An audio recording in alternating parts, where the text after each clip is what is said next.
there's a really good reason why the part is hesitant to give space and unblend. So in your line of questioning, you might have the client ask the part, what does it fear would happen if it gave space and unblended? Right. And then you use the downward arrow technique. Going Inside is a podcast on a mission to help people heal from trauma and reconnect with their authentic self. Join me, trauma therapist John Clarke, for guest interviews, real-life therapy sessions, and soothing guided meditations. Whether you're navigating your own trauma, helping others heal from trauma, or simply yearning for a deeper understanding of yourself, Going Inside is your companion on the path to healing and self-discovery. Download free guided meditations and apply to work with me one-on-one at johnclarketherapy.com. Thanks for being here. Let's dive in. Hey everyone, welcome back to another episode of Going Inside Live. I'm your host, John Clarke. I'm a therapist, group practice owner, a consultant for therapists, and I'm excited to be back with you all.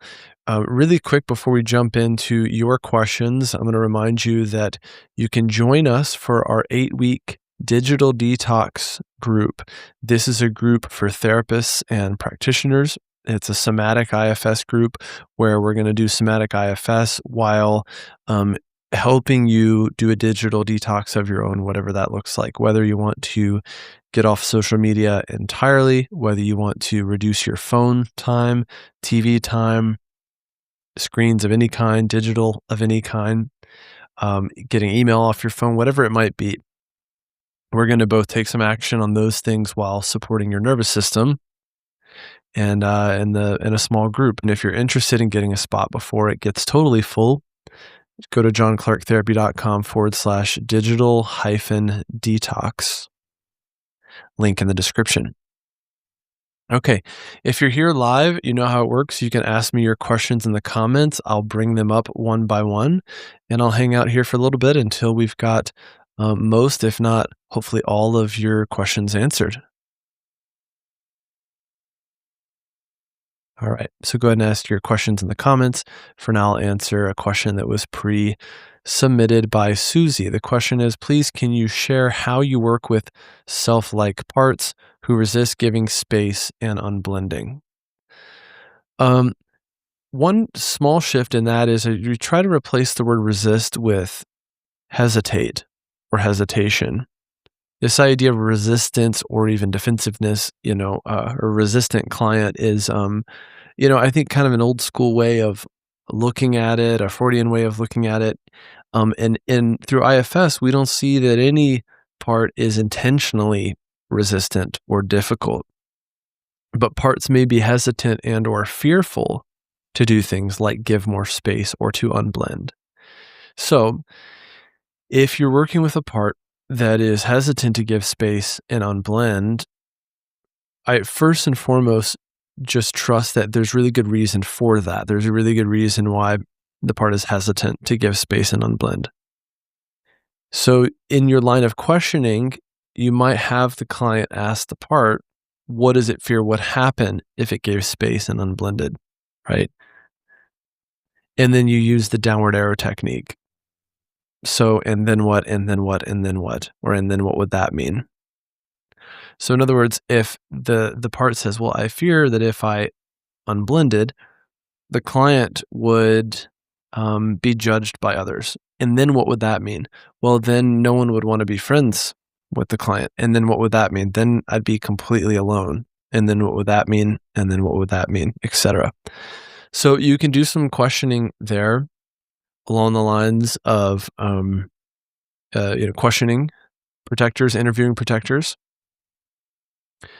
Ultimately, though, it's about time and trust, right? These are relationships, and so what does any relationship need? It needs trust. And how do we get trust? With time and gentleness and reliability, right? Showing up reliably and consistently.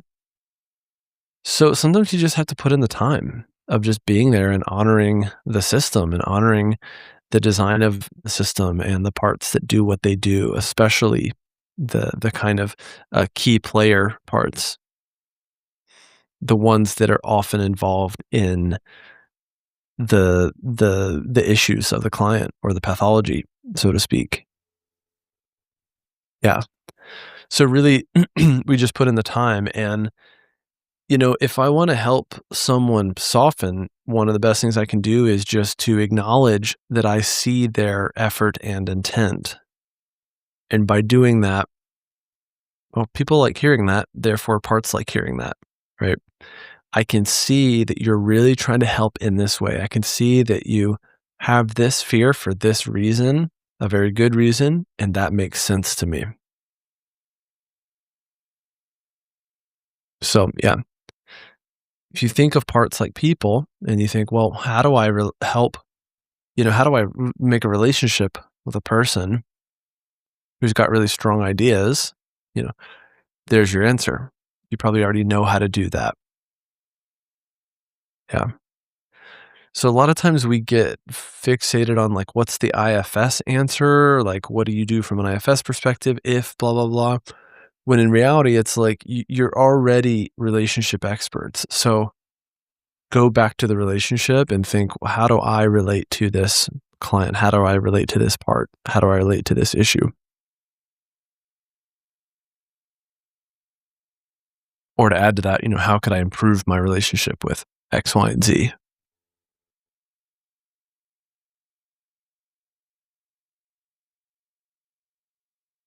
Yeah, hopefully that's helpful. Okay, let me know your questions in the comments and we'll start knocking those out. As I mentioned at the top of the show, our digital detox program is open now, closing again soon. There's a limited number of slots in the program. So if you want to jump into the program, then now is definitely the time to jump in. If that program is not the one for you, the alternative is Pathways to Self. That's basically my weekly consultation group. We had 9 people on the call this morning of therapists and practitioners. And I do a 10 or 15-minute exercise. This morning we did a somatic IFS meditation. Sometimes I'll do a demo. Sometimes I'll just teach. Sometimes we'll check in and share wins and build community. And then we do 2 hot seats per group where people can come and bring anything, a case, a question, whatever it is. And I give them consultation and supervision in that group setting. So it's a really rich learning environment. It's a great community of practitioners. You can join at any time. You can end at any time. So if you're interested in Pathways to Self, highly recommend giving it a try. Not much to lose. Yeah. johnclarketherapy.com/pathways if you're interested. Yeah. This morning in the group, we were talking a lot about what is the role of the therapist? And this is a question that I would encourage you all to think about. In other words, if I saw you doing a good job as a therapist, what would you be doing? And what are you helping the client to do?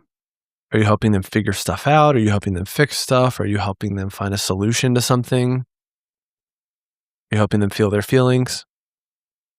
3 elements of the therapist role that I added this morning are focusing, deepening, and relating. The question that a therapist had was how to interrupt clients.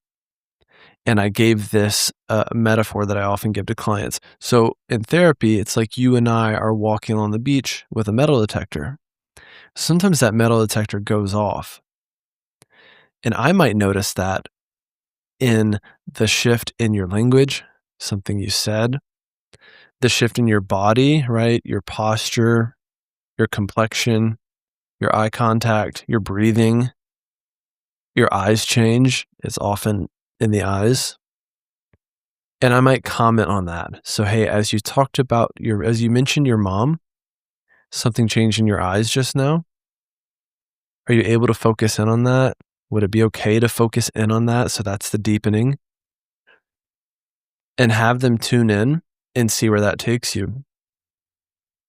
So focusing, deepening, relating, you help them focus in on something. You help them to deepen a little bit with it. And then you focus on the relating piece, which is um, which is how do you relate to this grief? How do you relate to this feeling? How do you relate to this anger, right? Or this part that is angry or whatever. That's just a little something for you to chew on. All right. We've got a question from Jenny. Jenny, thanks for asking a question here. Jenny says, do you have thoughts on clients doing integration on their own, maybe in between sessions, for example? I think it's great. I think it's pretty safe, for the most part. And I think for the most part, it can only help the therapy and support the therapy. A lot of times integration just happens naturally because clients, 3 days later, they have a realization or a light bulb moment or something just clicks, or they've been trying to take a pause whenever they have a conflict with their partner, and they have a conflict with their partner and they pause and they go, oh my gosh, I paused that thing we've been talking about or working on. We've been working on unblending in session and I just did it. Oh my gosh. So, or there's more intentional integration like journaling, or in the case for a lot of my clients, it's using AI to talk through their sessions. That's a whole can of worms that we'll definitely talk about more as time goes on. But in general, like I think just writing about what happened in the session is really helpful. Journaling, taking a walk and thinking about what happened, meditating on the session or on your parts or whatever. Doing some parts mapping is great. Yeah. Really, like, my opinion doesn't matter. All that matters is, if a client says, like, what do you think about me doing some integration on my own? Or what do you think about me journaling in between sessions? It's kind of like, it's kind of like, did they find it helpful? Yeah. It's also possible that it wasn't helpful, or possible that they are struggling to integrate on their own and struggle to connect with their parts on their own. It could be counterproductive. So you want them to then just do the work in session with you for now. Okay. Jenny is asking, saying definitely interested in that AI can of worms. Gosh. Okay. I'll open that can for a minute and then we'll go to Ashley's question. In my experience, clients are already using it. Therapists are already using it. Clients are coming in with these AI like summaries of their entire mental health history and their therapy history and whatnot. Sometimes it's helpful, sometimes it's crap. So you have to be discerning. You have to be really careful. AI is really good at sounding good and really good at summarizing large amounts of data. So if you were to feed it like 15 pages of therapy notes, it's going to do a really good job at looking for themes and drawing conclusions. That's a lot of what therapists do, right? Looking for themes and patterns, etc. So it's really good at that. And it can be a really good consultant for therapists too, and talking to it about your clients or difficult clients or whatever, using these apps that will take notes for you and then give you summaries and insights about your work. That's already happening all over the place, and it's just going to keep happening. So my vision for AI and therapy, my hope is that it can be positioned like a co-pilot or a consultant for both therapist and client.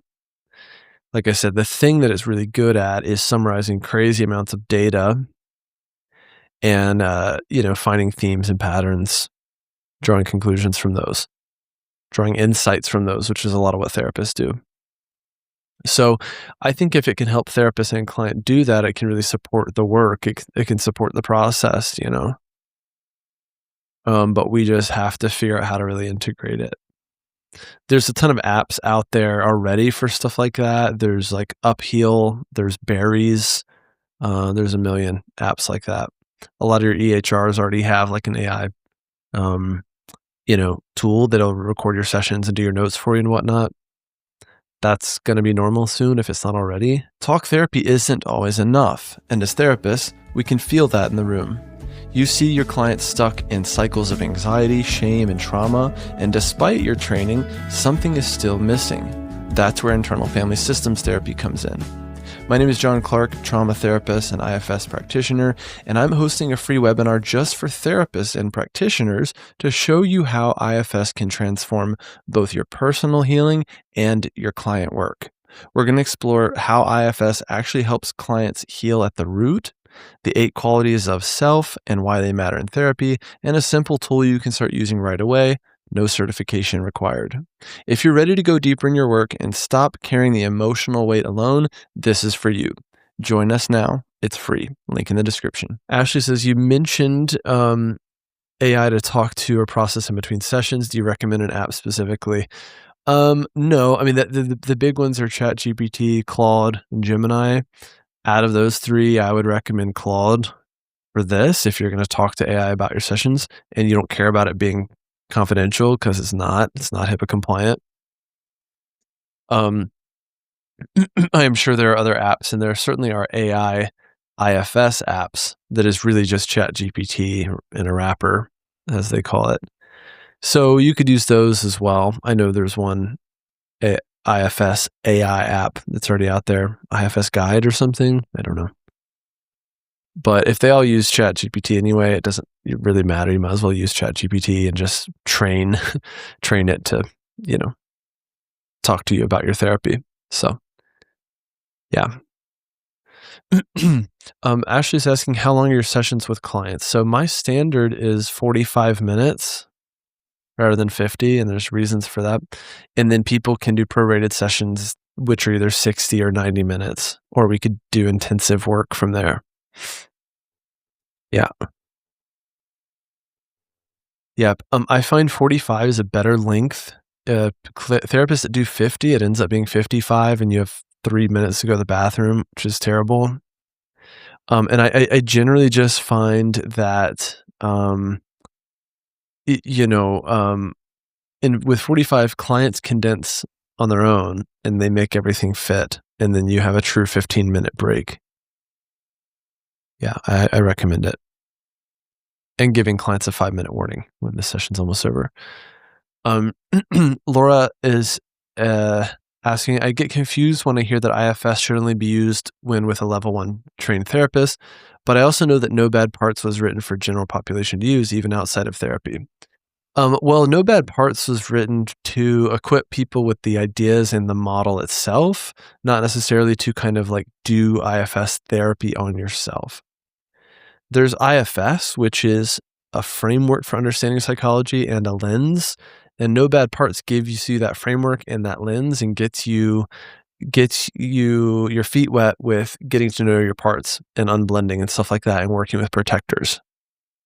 Now, the main thing is, yes, if you want to work with your protectors and work with your exiles, then you should work with a level 1 trained therapist. That is true, and I do believe that, because you can do damage, and I'm about to show you how you can do damage. Question we got from an email from Joseph: I think I moved too fast toward an exile and the system kind of collapsed. How do you repair that? Yeah, this is answering Laura's question. And the other can of worms of like, should therapists not trained by the Institute still be able to use the model or work with exiles or whatever? For whatever reason, this IFS model is really powerful, and you can do damage with it, more so than I think you can do damage with like CBT out of the box, or ACT out of the box, or DBT out of the box, or whatever. So, exiles are quite fragile, and the protectors around them are very intelligently designed to protect them. And if we bypass that accidentally, we can really screw up the system. And if we screw up the system, you can really damage your clients. You can damage their psychology. They can destabilize really quickly. You could lose a client. Like this stuff can be really dangerous. So it's not to scare anyone. It's just to say that this stuff is really powerful. That being said, even if you're level 3 trained, you can still move too fast toward an exile and the system can collapse. We unintentionally bypass protectors. This happens. Yeah. Sometimes you don't know until it's too late. Or there were other protectors who are kind of helping you bypass the rest of the system. So sometimes you don't know, but now you know. So if this happened in the case of Joseph's question, how do you repair that? Well, you recruit the protectors again, and you say, I screwed up. We went too fast. I need your help putting it back together again. That's like the really short answer, you know. They're the ones that were bypassed. They're the ones that know and knew how to protect the system and protect those exiles and keep everyone safe. And we went too fast. So you got to default to the protectors now. You got to backtrack and default to the protectors and work with them and recruit them and help you reestablish safety in the system and kind of rebuild the structure there. Yeah. You might have to do some direct access if the client has no access to their parts now or no access to protectors or exiles. You might have to do direct access with protectors to recontract and work through that and do some kind of repair work. So yeah, it can it can be scary, really scary, but courage is one of the C words. So you wanna hang in there. You want to stay with the client, stay with the system, and help them rebuild. Yeah, I hope that's helpful. And you want to think about what you learned from this, right? Again, I have certainly pushed clients too far or too fast, and learned from it. And if you don't learn from it, then you're going to do it again, right? I think it's only really a mistake, so to speak, if you don't learn from it. So yeah, it's humbling. It's humbling to know that this can happen and how fast it can happen. Yeah. Yeah, it's a great question. I'm sorry you're dealing with that. Also, like when in doubt, get some consultation around it. Definitely be working with a consultant of some kind, consultant, supervisor, etc. So, yeah, that's always going to be a good idea. Yeah.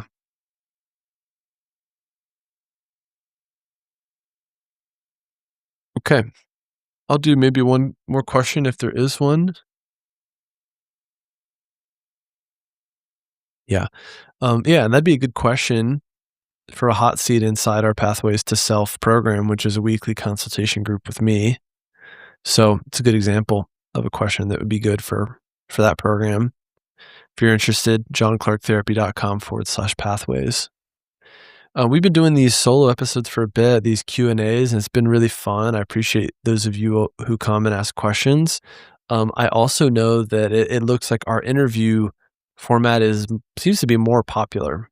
I know people like this. Some people really like this nitty-gritty Q&A. I really enjoy it, but I also know a lot of people like the longer form, interviews where we're getting to know our guest and their expertise and things like that. So I'm always curious your feedback on the podcast. If you can drop me a line or even just let me know in the comments here which one you prefer. Are there any guests that you want to see me interview? That'd be really helpful. And then if you're enjoying the show, letting a friend know. Send your favorite episode to like 2 or 3 friends. Like and subscribe wherever you are, leave comments, all that stuff really helps me a lot. Because the show has grown a lot since we started, but also it's kind of plateauing right now.